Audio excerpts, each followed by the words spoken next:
Pues bueno, vamos a como el desenlace, ¿no? De todo este tipo de animales que viene siendo la extinción. Muchos dicen que si fue un cambio, el cambio climático, que si fue el hombre directa o indirectamente. O sea, todo lo que has estudiado, de lo que has visto, inclusive, o sea, ¿por qué de la nada? Digo, no porque de la nada, digo, porque pasaron miles de años, pero ¿por qué ya no tenemos mamuts, camellos, dientes de sable? O sea, ¿por qué no tenemos este tipo de animales, ¿no? Aquí sobre todo aquí en México. Claro, bueno, se han propuesto 4 causas posibles de la extinción de la megafauna. Estas 4 posibles causas van, como tú bien dices, desde el cambio climático. Otra posible causa que se ha manejado son las enfermedades. Otras serían incluso impactos meteóricos o Ok. explosión cercana de cometas. Y el cuarto es el impacto antropogénico, o sea, el impacto del hombre. Ujú. Entonces, en cuanto al cambio climático, pues sabemos nosotros que este cambio climático puede modificar la distribución de la vegetación. Entonces, si hace un momento hablábamos de que la base de la pirámide alimenticia, pues son los herbívoros, ¿no? Entonces, los herbívoros, que son las poblaciones muy grandes, se alimentan de toda esta vegetación. Entonces, esto puede hacer que la alteración del hábitat sea uno de los factores principales para contribuir a la extinción de los organismos, ya que se van dividiendo, van emigrando, buscando las zonas donde todavía hay vegetación de la que ellos necesitan para vivir, y al dividir esas áreas de distribución, pues se crean subpoblaciones ya muy reducidas que son más vulnerables a extinciones locales. Entonces, eso puede ser una de las causas o algo que puede provocar el cambio climático. Ok. Por otro lado, las enfermedades. Bueno, estamos viviendo el año pasado, pues, esta situación de la pandemia. Entonces sabemos ya ahora sí que en carne propia que en cualquier momento puede ocurrir este tipo de pandemias. Y si estamos hablando, como en un principio platicábamos, que hubo migraciones de especies de grandes mamíferos de Eurasia hacia América, de Sudamérica a Norteamérica, de Norteamérica a Sudamérica, pues lógicamente cada organismo era un vector que llevaba consigo pues enfermedades que iban a ser desconocidas para los organismos de los continentes a donde llegaban. Ujú. Esa es una cuestión que lo podemos también recordar lo que sucedió en México con la llegada de los europeos, ¿no? Que Sí, trajeron claro. la viruela, por ejemplo, que fue la que diezmó a grandes poblaciones de pueblos originarios acá en México. Tenemos, por ejemplo, que en Kazajstán, en esta zona de Rusia, fallecieron en masa 60,000 antílopes en 2015 por un Ok. virus. Entonces, no es raro que pudiera ocurrir algo durante el Pleistoceno, ¿no? Sí. Entonces, esa es una de las cuestiones. El impacto de un cometa o el impacto de un asteroide que por alguna razón nuestros colegas norteamericanos como que son muy proclives a creer en estas situaciones de las extinciones por eventos catastróficos. Y uno de ellos, bueno, hay una hipótesis que se presentó, de hecho, en un congreso geológico norteamericano en Puerto Vallarta hace algunos años, donde Ok. nos dice que hubo un impacto de un cometa en América del Norte hace más o menos 12,000 años y que sería la responsable de la extinción de la megafauna de América del Norte.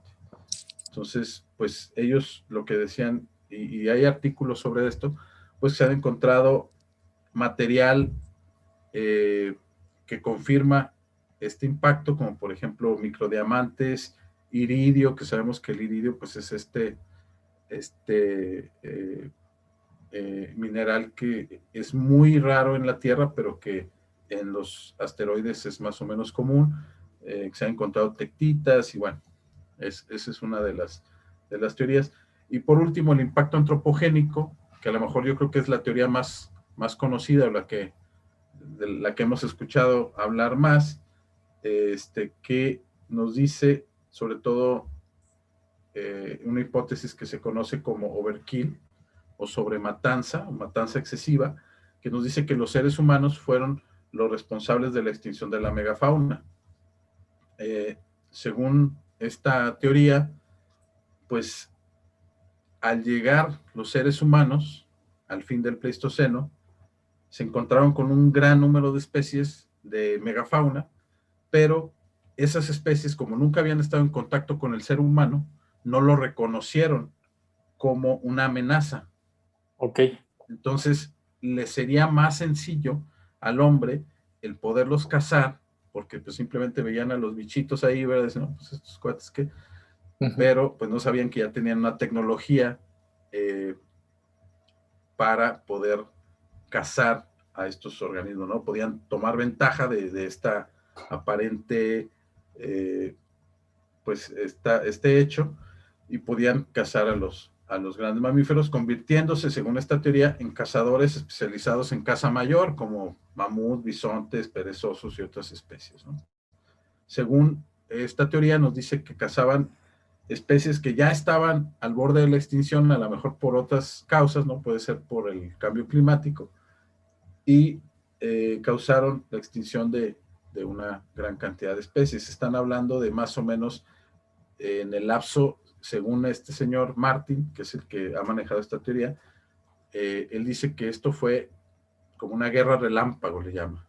O sea, dice que más o menos en 1000 años el hombre dio cuenta de la megafauna. Ok.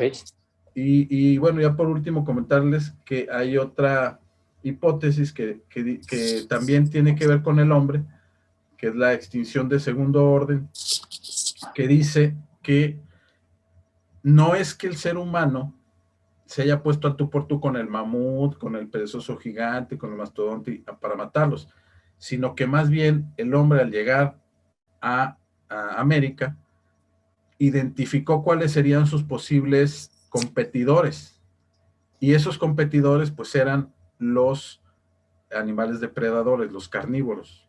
Y entonces el hombre lo que haría sería reducir las poblaciones de los depredadores, que eran competencia directa del hombre, y de esa manera esto condujo indirectamente a un boom en las poblaciones de grandes herbívoros, al ya no haber el control biológico que manejan los megacarnívoros.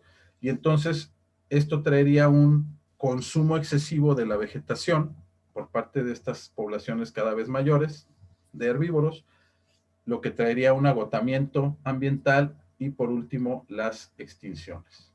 Entonces, pues esas serían las teorías que se han manejado hasta ahora, que tiene que ver con las extinciones de la megafauna.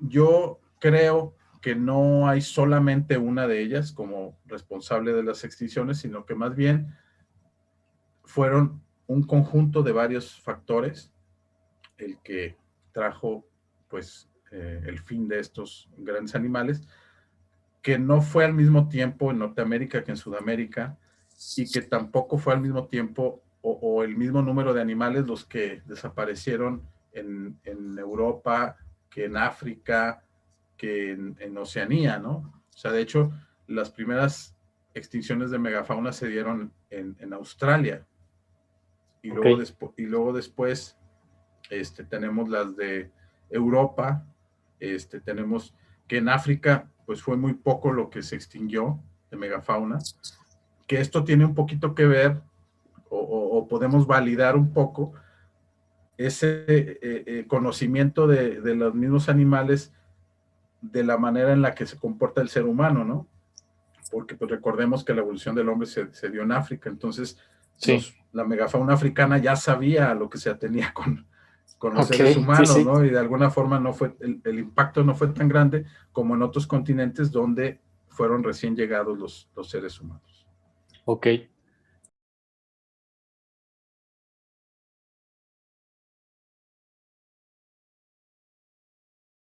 Se ha platicado mucho acerca de la clonación. Usted va a hacer tu punto de vista, pero desde 3 puntos, acerca del intento de regresar a ciertas especies a la vida. Tienen un proyecto que, como te digo, se conoce como el Parque Pleistocénico, y la idea de ellos es repoblar estas zonas con algunas especies, pero aparte lo que ellos quieren es el poder clonar al mamut. Yo creo que ese es un proyecto que ya se tiene desde hace varios años. Es que desafortunadamente en estas zonas de Rusia se está dando un tráfico con las defensas de mamut. Hay grupos de personas, pues bombas y mangueras, así como las que usan los bomberos, o sea, de alta presión, y empiezan a derretir los hielos para encontrar lo que a ellos les interesa, pues son simplemente las defensas para venderlas. Sí.